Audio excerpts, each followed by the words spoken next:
Monsieur le Premier ministre du gouvernement, Monsieur le Président du Conseil national de transition, Monsieur le Président des institutions de la République, Monsieur le ministre d'État, ministre de l'administration territoriale et de la décentralisation, porte-parole du gouvernement.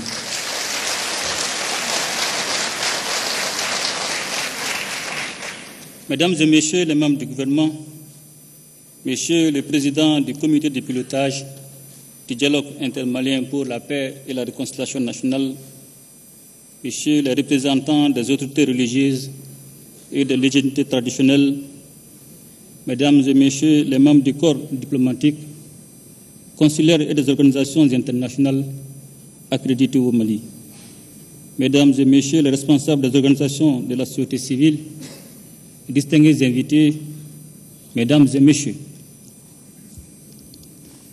le dialogue intermalien pour la paix et la réconciliation nationale vient d'achever sa phase ultime. À cette heureuse occasion, je voudrais avant tout propos rendre grâce à Allah le Tout-Puissant de nous avoir aidés à conduire le train de la fraternité et de l'unité nationale à bon port.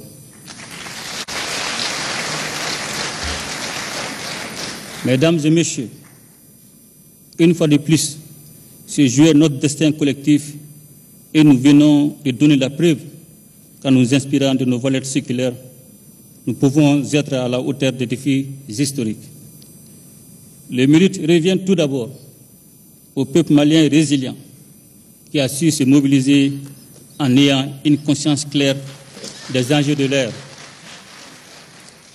En effet, face à la gravité de la situation dans laquelle notre pays s'est retrouvé et qui menaçait les fondements même de l'État, le peuple malien a opéré une prise de conscience qui lui a permis de s'engager dans la voie de la concrétisation de sa souveraineté.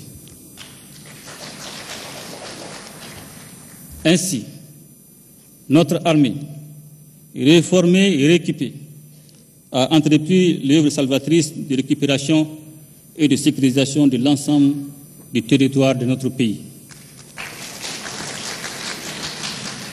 À la suite des forats, des assises nationales de la refondation et des réformes institutionnelles qui s'en sont suivies, il devenait impérieux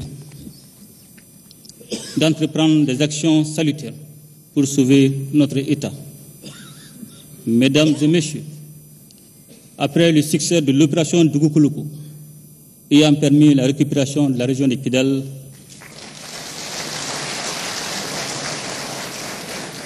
et d'autres localités importantes de notre pays, après une décennie d'occupation sur fond de séparatisme, il était indispensable de dénoncer l'accord pour la paix et la réconciliation nationale.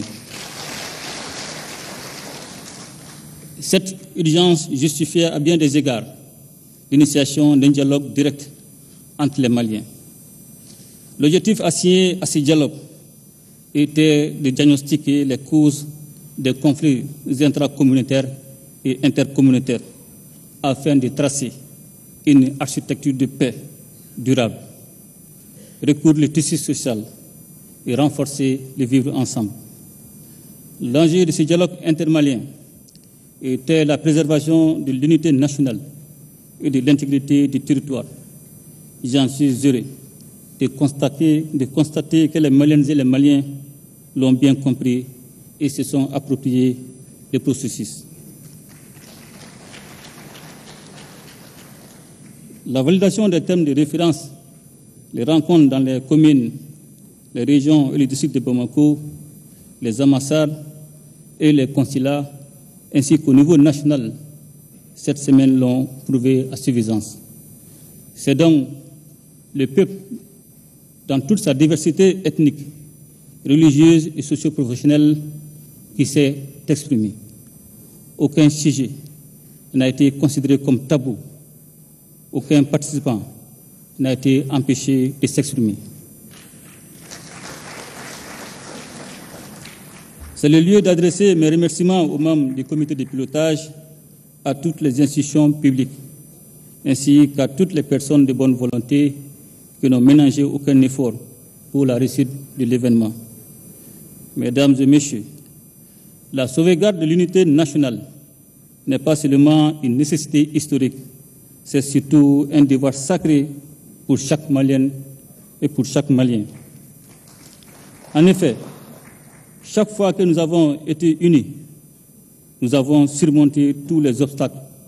Mais chaque fois que nous avons été divisés, nos ennemis ont eu le dessus sur nous.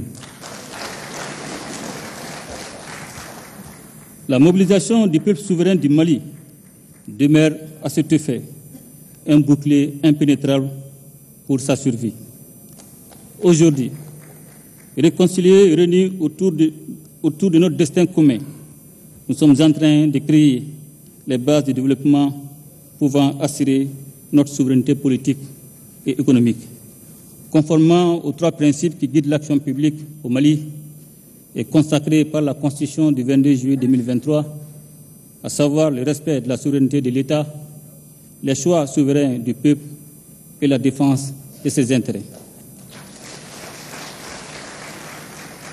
Mesdames et Messieurs, sans nul doute, le dialogue intermalien aura tenu toutes ses promesses et c'est avec un immense espoir que nous envisageons désormais la résolution durable de la problématique de paix et de réconciliation dans notre pays sans ingérence extérieure.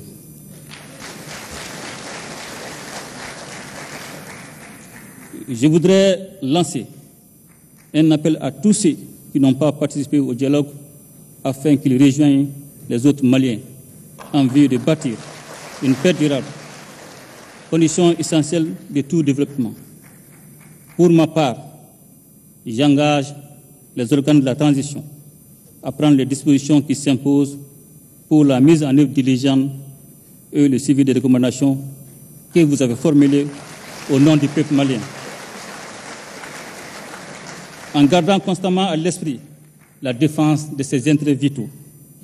Avec le dialogue intermalien pour la paix et la réconciliation nationale, les Maliennes et les Maliens viennent de poser la pierre angulaire du chantier de l'édification du Malikoura, c'est-à-dire un Mali en paix, réconcilié, fort et prospère. Je voudrais exprimer ma gratitude au président du comité, M. Ousmane Issoufi Maïga, pour avoir réussi à rassembler les Maliens autour de l'essentiel en quelques semaines. C'est sur ces notes d'espoir et en vous souhaitant à tous un bon retour dans vos foyers respectifs, je déclare clos les travaux de la phase nationale du dialogue intermalien pour la paix et la réconciliation nationale.